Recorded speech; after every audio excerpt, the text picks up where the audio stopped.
Welcome to Season 3 of Skillcast, the podcast by the London Organisation of Skills Development. I'm Nurbanu, I'm your host. I'm beyond excited to kick off another season of powerful insights, real conversations, and game-changing skills.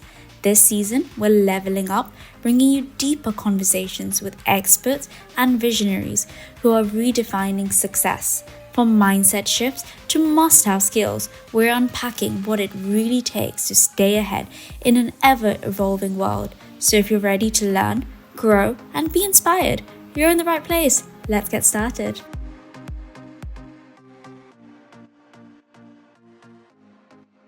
Welcome to Skillcast. Thank you. It's an honor to be here. So tell me more about yourself. So my name is Dr. Angela Song. I am by trade a property investor, developer, wealth coach, but my passion is really about quantum awakening. And obviously this is a total different subject.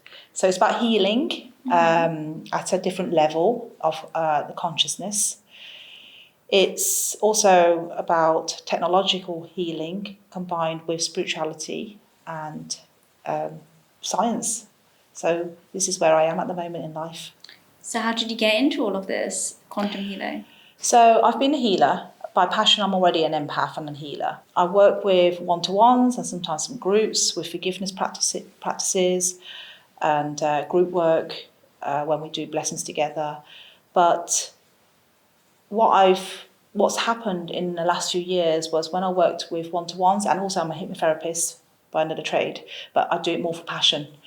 And with the hypnotherapist side, when people are releasing their energy, part of their energy is still being, I absorb it as an empath, and it's been really hard to ground myself, even though I've been trying to use all sorts of methods, whether it's crystals, whether it's imagination of a bubble wrap, all sorts of things.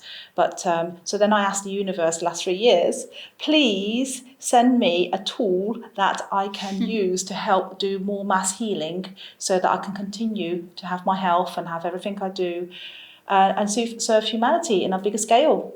So this is it. I found this tool, a scalar energy machine, and I've tested it out. I bought it, I tested it out instead of buying another building.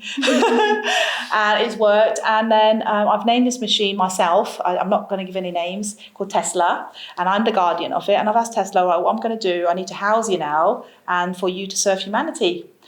So the next project I'm doing right now, which I'm waiting for completion, is acquiring a small hotel, boutique hotel, and then I'm going to put my quantum tech healing center inside. Wow, that's so nice. So at one point in your life, did you know you've got this empathic, this intuition? Like what was it? What age were you, and at what point in your life did that happen for you? Right. I think most people, they do have their sixth sense, whether they know it or not, and whether how attuned they are to it and believe into it and then sort of like focus into it to open up their field.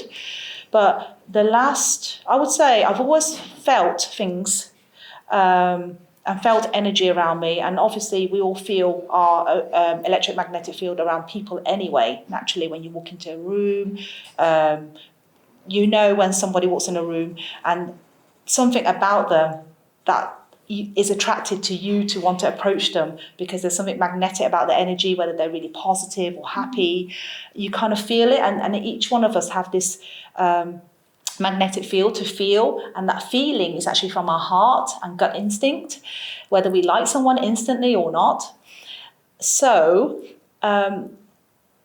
last few years I was then asking, okay, what's going on? How do we know all this? How do we have these gut feelings? And this is where I've delved into the quantum awakening, which is understanding about the soul. So I'm going into another level of understanding what soul or spirit is, how did it derive, and then how can we untangle shall we say, the negative information, the blockages and challenges that we have in life with undoing soul blockages. literally. And that's what I've been doing, helping people with soul blockages. So when we're talking soul blockages, are you talking about souls on this plane, or are we talking about, because obviously when we pass out, our souls continue, but prior to that, our souls were also existing. So does it take out the negative blockages of something that's happened in a past life? Right. So when we go into a quantum field, it's a place of no time, no space. So it's not the past, it's not the future. It's also now. So it's everything in now. So all that information, whether it's through past life or whether through other ancestral information, or whether sometimes our ancestors have offended other people, vice versa, and they need forgiving and undoing the blockages. It's causing us to have the challenges in now, whatever we're experiencing. So we are going into a quantum field, and actually it doesn't matter about time and space. That information can be untangled wherever it is. That's the amazing thing about the quantum field. Some people can get into it via meditation, but then do they connect with the right information and the right, should we say, souls or people in energy in the quantum field?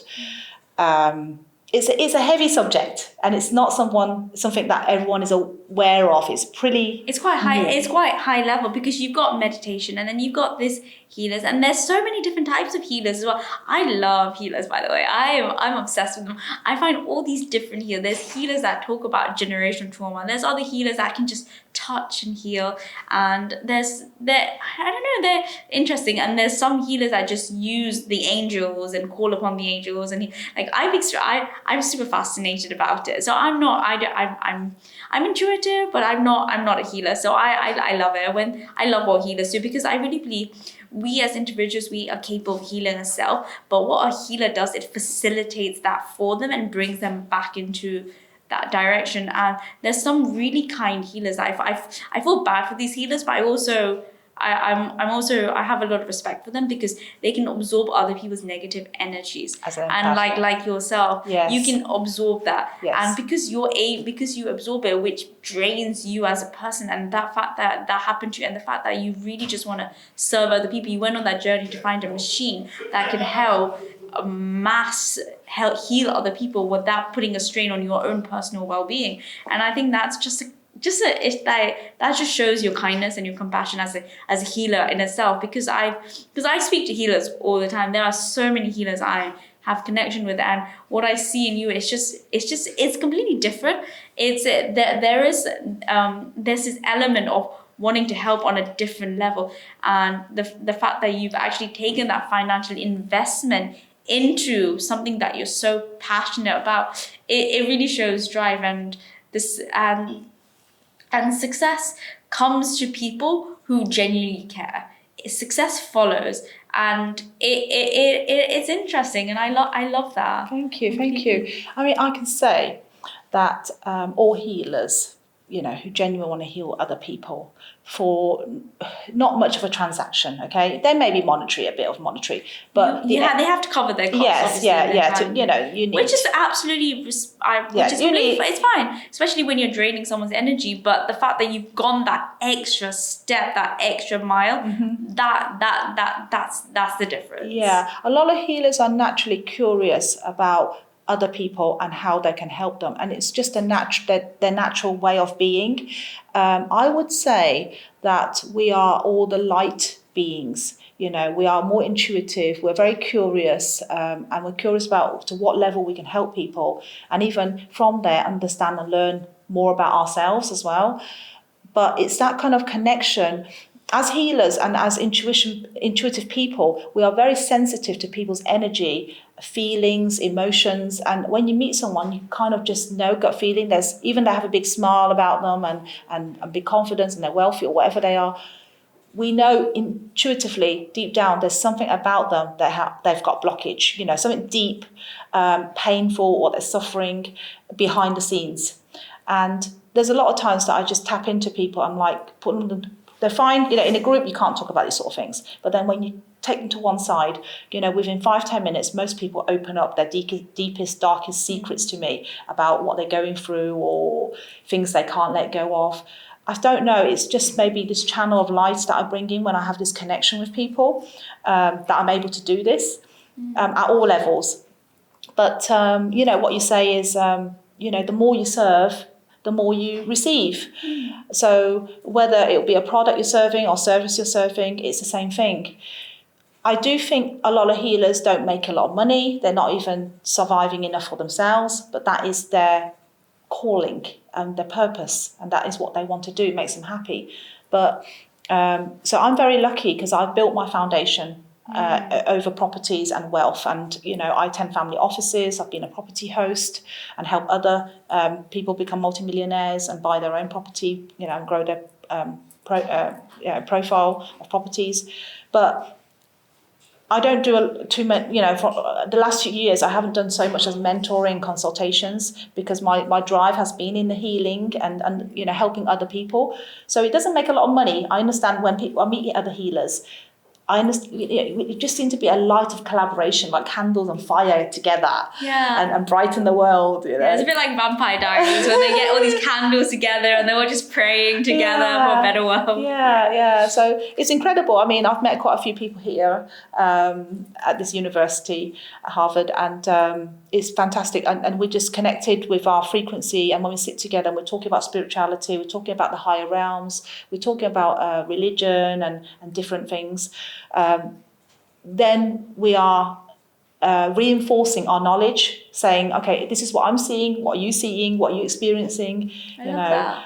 I really think when it comes to helping someone, it sounds like a teamwork, and I really believe more healers should kind of cluster together, and you get different opinions. It's a bit like in a medical situation when a doctor comes, you don't just have one doctor's opinion on something, you have multiple doctors. And I think when you get a group of healers together, I think that really serves the person that really needs that help and healing at the time. You are absolutely right. And in the context of quantum healing, or quantum physics rather, when you have so the law is, if you have one person making one intention, say just an energy form, it's just 1 square, which is equals 1. But if you have 10 people gathered together, the intention becomes 10 square, which is 100. So the force field of our energy actually increases. So when people gather together to create more intention, it's squared.